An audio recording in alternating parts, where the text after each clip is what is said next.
საკუთარი ინიციატივით წამოწყებულ აქციაში მწვანე მომავალი დღეს პრემიერით ჩაერთო. ირაკლი ღარიბაშვილმა რუსთავის ახალგაზრდობის პარკში 200 ნერგი დარგო. გარემოს დაცვისა და ბუნებრივი რესურსების სამინისტროს მხარდაჭერით და საქართველოს მასშტაბით მწვანე საფარს 250,000 ხე შეემატება.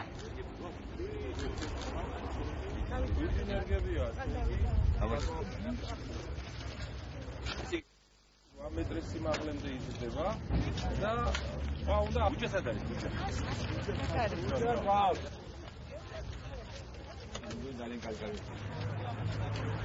ეს არის ძალიან სასარგებლო საქმე და მე მინდა ყველას მოუწოდო ჩართულობისკენ, იმიტომ რომ ზოგადად ასე ვთქვათ, წლების განმავლობაში პრობლემა იყო ტყეების გაჩეხვა, უკანონო ჩეხვა, ასევე იცით რომ თუნდაც 28 წლის აგვისტოს ომის დროს 1100-ობით ჰექტარი ტყე განადგურდა.